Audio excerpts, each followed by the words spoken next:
Hi everyone, this is Jenish Kuta here from Wisdom Commerce Classes and welcome to our video of economics. So this is our second part of our chapter number 1, that is Introduction to Microeconomics and Macroeconomics.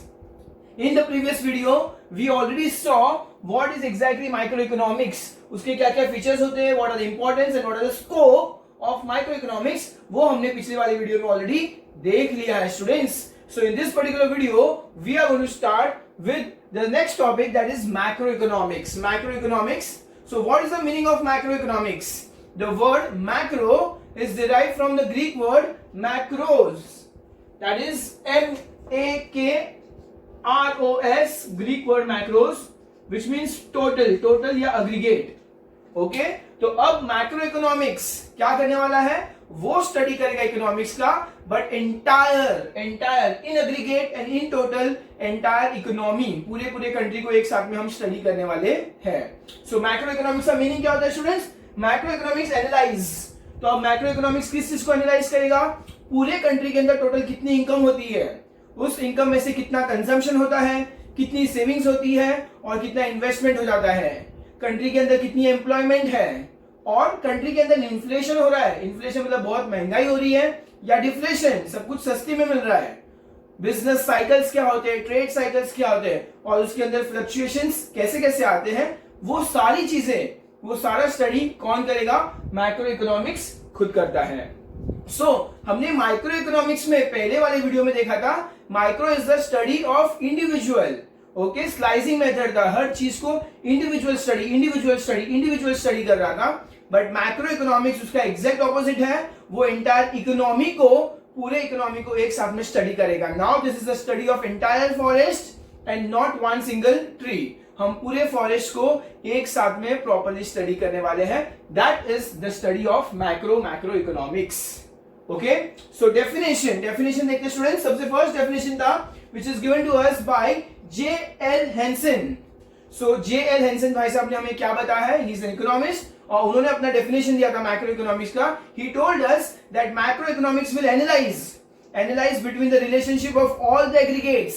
जो बड़े-बड़े aggregates होते हैं, total quantity होती है, उसको analyse करेंगे.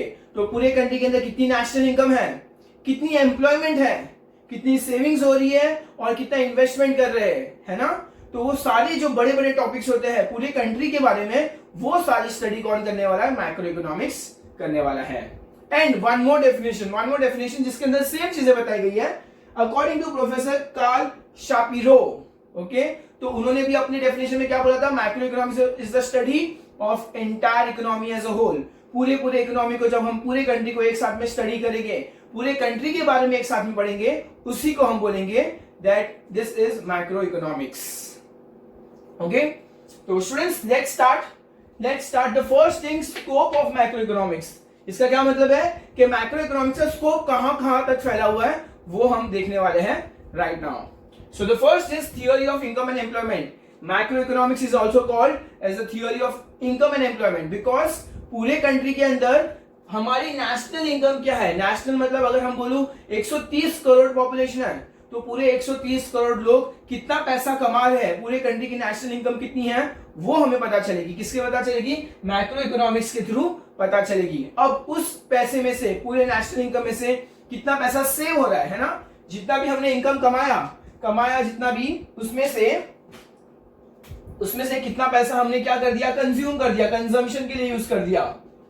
कितना पैसा हमने सेविंग्स किया, ओके, और कितना पैसा इन्वेस्टमेंट किया. ये कैसे पता चलेगा हमें? मैक्रो इकोनॉमिक्स में पता चलेगा. द एम्प्लॉयमेंट, पूरे कंट्री के अंदर कितना एम्प्लॉयमेंट चल रहा है और एम्प्लॉयमेंट के अंदर फ्लक्चुएशंस कैसे आते हैं, वो सारी चीजें भी मैक्रो इकोनॉमिक्स में पता चलेगी. जैसे आज लॉकडाउन हो चुका है तो काफी सारे लोग बेरोजगार हो चुके हैं, तो एम्प्लॉयमेंट के अंदर क्या हो गई? बहुत सारे लोग अनएम्प्लॉयड हो चुके हैं. So what are the reason for the fluctuations in employment? ये सारी चीजें भी हमें मैक्रो इकोनॉमिक्स के अंदर पढ़ने मिलेगी. तो ये सारी चीजें हम आगे वाले चैप्टर्स में पढ़ने वाले हैं, बट क्या कौन से स्कोप है वो हम इस चैप्टर में पढ़ने वाले हैं. सो theory of general price level and inflation. पूरे कंट्री के अंदर किसी भी चीज का जनरल प्राइस लेवल क्या है. ओके, तो जनरल प्राइस लेवल का मतलब है कि पूरे कंट्री में जितने भी गुड्स एंड सर्विसेज मैन्युफैक्चर हो रहे हैं, उन सबका एवरेज प्राइस कितना होता है वो हमें मैक्रो इकोनॉमिक्स में पता चलेगा।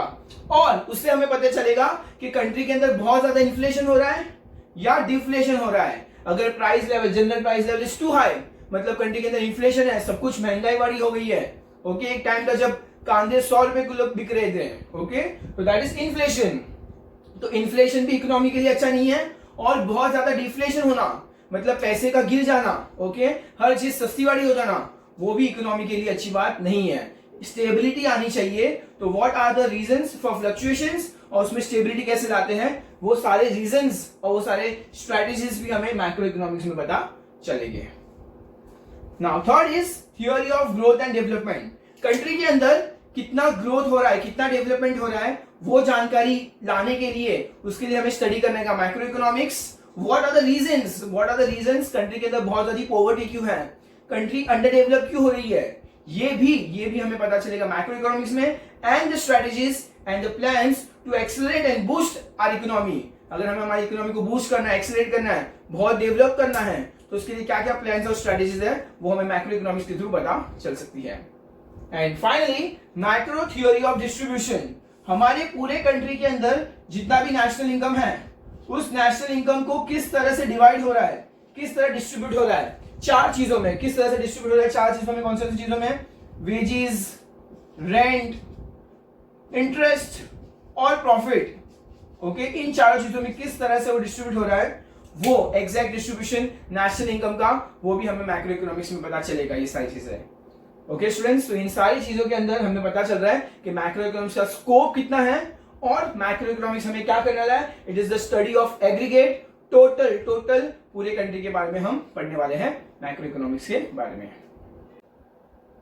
सो now students, moving forward to features of macro economics. Macro economics के कौन से फीचर्स होते हैं। The first one, study of aggregate. So let's see the first one, study of aggregates. मैंने पहले भी जैसे बताया था, एग्रीगेट्स का मतलब टोटल होता है। मैक्रो इकोनॉमिक्स क्या करता है स्टूडेंट्स, पूरे इकोनॉमी के बारे में, पूरे इकोनॉमी के बारे में एक साथ में स्टडी करने वाला है। नेशनल इनकम, पूरे कंट्री की टोटल इनकम कितनी है और कितना आउटपुट हो रहा है, कंट्री के अंदर टोटल कितना आउटपुट है, आउटपुट मतलब कितना प्रोडक्शन हो रहा है, एम्प्लॉयमेंट अपॉर्चुनिटीज कितनी है पूरी कंट्री के अंदर, एंड जनरल प्राइस लेवल, सारे प्राइस, सारे प्रोडक्ट्स और सारे सर्विसेज के टोटल कितने प्राइस है कंट्री के अंदर।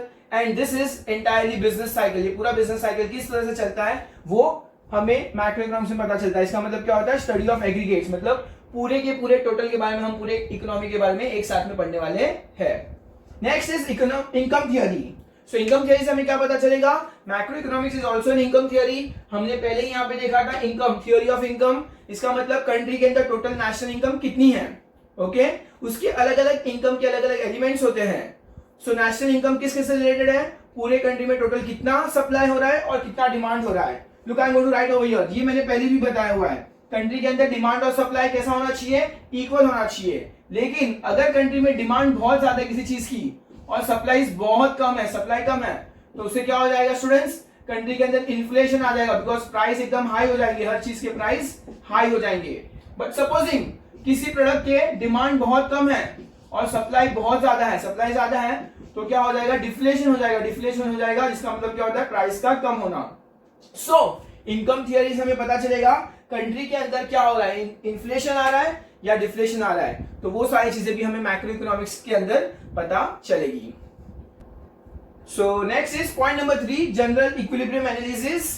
मतलब मैक्रो इकोनॉमिक्स क्या करेगा, it studies the behaviour of all the aggregates units, सारे एग्रीगेट के बारे में पढ़ेगा, एंड या फंक्शनल रिलेशनशिप्स। जैसे हमने पहले देखा था स्टूडेंट्स पार्शियल इक्विलिब्रियम में, माइक्रो इकोनॉमिक्स में पार्शियल इक्विलिब्रियम में क्या होता था, इंडिविजुअल इकोनॉमिक यूनिट की इक्विलिब्रियम चेक की जाती थी। लेकिन यहां पर जनरल इक्विलिब्रियम के अंदर, general equilibrium deals with the behaviour of entire demand, supply, इन सारी चीजों के एंड या रिलेशनशिप। मतलब कंट्री के अंदर जहां पे डिमांड और सप्लाई इक्विलिब्रियम हुआ, वहां पर हमें क्या मिलेगा, प्राइस मिलेगा। तो इनका रिलेशनशिप फाइंड करना, that is called as general equilibrium analysis. तो ये समझना है, पार्शियल इक्विलिब्रियम में इंडिविजुअल इकोनॉमिक यूनिट होता है और जनरल इक्विलिब्रियम में एग्रीगेट यूनिट्स होते हैं एंड या फंक्शनल रिलेशनशिप होता है, एक दूसरे के ऊपर कैसे डिपेंड करते हैं वो हम पढ़ते हैं। Fourth one, interdependence. इंटरडिपेंडेंस का मतलब है कि सारे के सारे जो वेरिएबल्स है, इकोनॉमिक वेरिएबल्स है, सारे एक दूसरे के ऊपर डिपेंड करते हैं। किस तरह से? इस तरह से कि स्टूडेंट्स इमेजिन करो, अगर कंट्री के अंदर टोटल इनकम कितनी होगी, ओके, इनकम अगर बहुत ज्यादा इनकम हुई तो हम ज्यादा से ज्यादा कंट्री के अंदर इन्वेस्टमेंट कर पाएंगे। जब इन्वेस्टमेंट कर पाएंगे तो कंट्री के अंदर एम्प्लॉयमेंट अपॉर्चुनिटीज भी बढ़ेगी। पता है मोदी गवर्नमेंट क्या कर रहा है? सारे बाहर वाले को, इंटरनेशनल बिजनेसमैन को बोलता है कि आ जाओ इंडिया के अंदर आके इन्वेस्टमेंट करो, बिकॉज ज्यादा इन्वेस्टमेंट होगा तो एम्प्लॉयमेंट अपॉर्चुनिटीज भी बढ़ेगी। एम्प्लॉयमेंट अपॉर्चुनिटीज होगी तो लोगों के पास ज्यादा से ज्यादा इनकम होगा, लोग ज्यादा से ज्यादा स्पेंड कर पाएंगे, ओके, और इवेंचुअली क्या होगा? इकोनॉमी बहुत ज्यादा ग्रो हो जाएगी। सो नेक्स्ट स्टूडेंट्स, उसके बाद आप बढ़ते हैं आगे, लंपिंग मेथड। तो जैसे माइक्रो इकोनॉमिक्स में हमने पढ़ा था स्लाइसिंग मेथड, यहां पर मैक्रो इकोनॉमिक्स में हम पढ़ने वाले students lumping method. Lumping method again it is the study of entire economy, aggregate के बारे में पढ़ने वाले, पूरे सारे जो अलग अलग फैक्टर्स है सबके बारे में हम लोग पढ़ने वाले स्टूडेंट्स। एंड यहां पर क्या होने वाला है? We are going to study about the entire forest, और हमें इंडिविजुअल एक एक ट्री के कैरेक्टरिस्टिक्स के बारे में नहीं पता चलेगा। तो यही डिफरेंस है माइक्रो और मैक्रो इकोनॉमिक्स के बारे में, कि मैक्रो इकोनॉमिक्स में लंपिंग मेथड होता है, लंपिंग मेथड होता है, जबकि माइक्रो में हमने पढ़ा था slicing method. Next is growth model. Growth models क्या होता है स्टूडेंट्स? मैक्रो इकोनॉमिक्स किसके बारे में पढ़ते हैं? अलग अलग फैक्टर्स के बारे में पढ़ते हैं, और ये जब अलग अलग फैक्टर्स हमारे कंट्री के अंदर किस तरह से इकोनॉमी के अंदर ग्रोथ और डेवलपमेंट लानी है, उसके लिए हमें मॉडल्स बताते हैं। ओके, ग्रोथ मॉडल्स मतलब अलग अलग पॉलिसीज बताते हैं, और इस पॉलिसी के हेल्प से कंट्री के अंदर डेवलपमेंट आने वाला है। जैसे एक पॉलिसी हमें दिया हुआ है Mahalanobis, okay, Mahalanobis growth model. तो ये जो ग्रोथ मॉडल है वो ग्रोथ मॉडल एक इकोनॉमिस्ट ने दिया था, और उसके अंदर बताया गया था कि ज्यादा से ज्यादा कंट्री के अंदर इन्वेस्टमेंट किसमें होना चाहिए? इंडस्ट्रीज में होना चाहिए। क्यों इंडस्ट्रीज में होना चाहिए? जैसे रिसेंटली मोदी गवर्नमेंट ने भी बोला था कि आत्मनिर्भर बनो।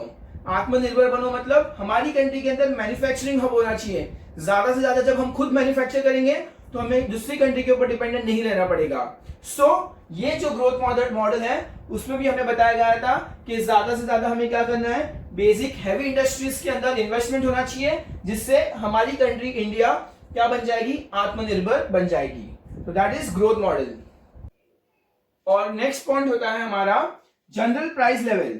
तो जनरल प्राइस लेवल हमने स्टूडेंट्स यहां पे भी पढ़ा था, थ्योरी ऑफ जनरल प्राइस। मतलब कंट्री के अंदर जनरल प्राइस लेवल का क्या मतलब होता है? सारे गुड्स और सारे सर्विसेज का एवरेज प्राइस, एवरेज जो पूरे कंट्री के अंदर मैन्युफैक्चर या प्रोड्यूस हो रहा है उसका एवरेज प्राइस कितना होता है? That is general price level, जो हमें मैक्रो इकोनॉमिक्स में पढ़ने मिलेगा।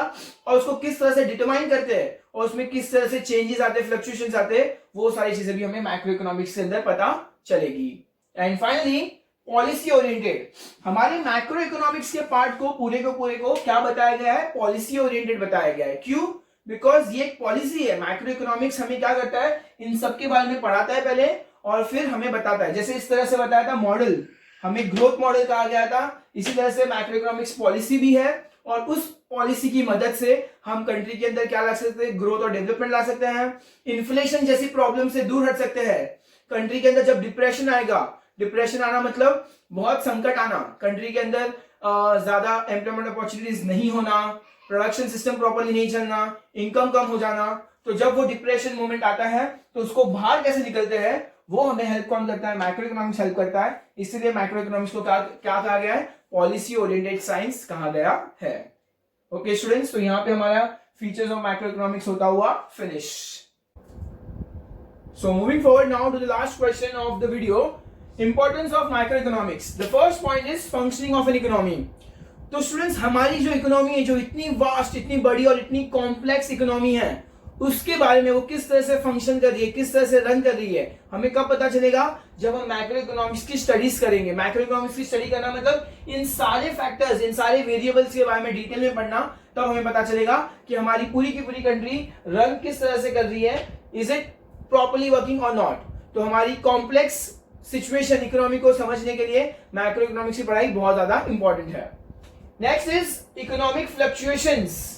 ओके, हमारी कंट्री के अंदर बहुत सारे फ्लक्चुएशंस आते हैं, इनकम में फ्लक्चुएशंस आते हैं, एम्प्लॉयमेंट में फ्लक्चुएशंस आते हैं, जनरल प्राइस लेवल के अंदर फ्लक्चुएशंस आएंगे।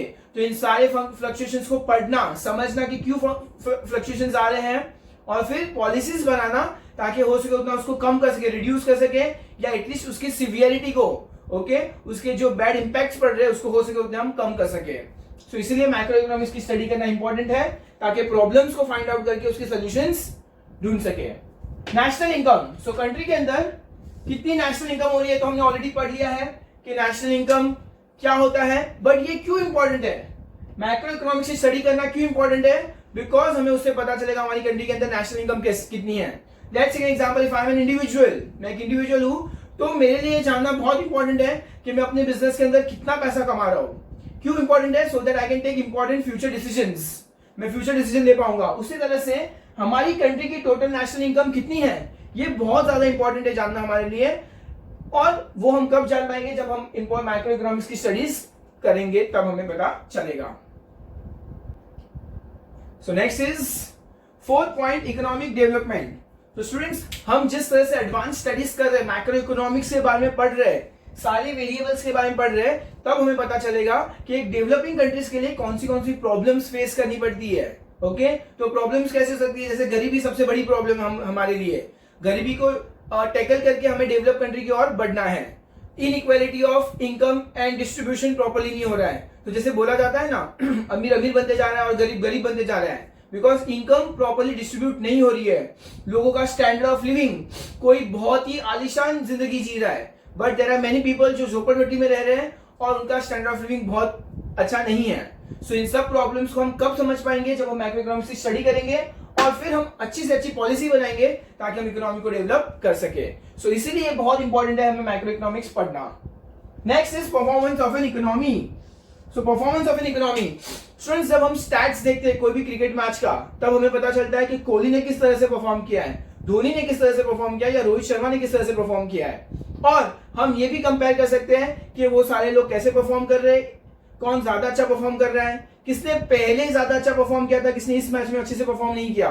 तो ये जब स्टैटिस्टिक्स हमारे पास रहेंगे तो हम परफॉर्मेंस उनका जज कर पाएंगे। इसी तरह से जब हमारे पास ये सारे वेरिएबल्स के स्टैट्स रहेंगे, ओके, कितना इनकम हुआ, कितना एम्प्लॉयमेंट हुआ कंट्री के अंदर, कितना आउटपुट प्रोडक्शन हो रहा है, कितना इन्वेस्टमेंट है, सेविंग्स है, तब हम जज कर पाएंगे कि हमारी इकोनॉमी का परफॉर्मेंस कैसा हो रहा है।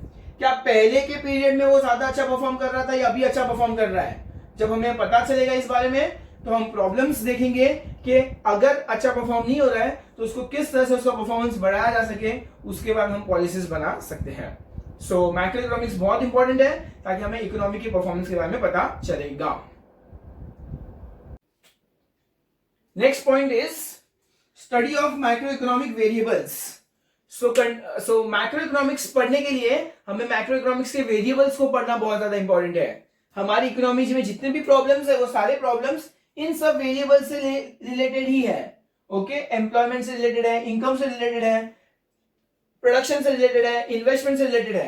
तो जब हम इन सबकी स्टडीज अगर सिस्टमैटिकली कर लेंगे, सारे मैक्रो इकोनॉमिक वेरिएबल्स की पढ़ाई अच्छे से कर लेंगे, तभी हमें कंट्री के फंक्शनिंग और कंट्री की इकोनॉमी के बारे में पता चलेगा। ओके, इसीलिए बहुत ज्यादा इंपॉर्टेंट है कि हम सारे वेरिएबल्स को डिटेल में इंडिविजुअली सारे के सारे वेरिएबल्स को हम पढ़े, जैसे aggregate income, national income, national output, okay, national employment, ये सारे के बारे में हम पढ़े। And last point is level of employment. और हमें मैक्रो इकोनॉमिक्स की स्टडी से ये भी पता चलेगा कि कंट्री के अंदर हमारा एम्प्लॉयमेंट कितना है और टोटल आउटपुट और प्रोडक्शन वगैरह कितना चल रहा है।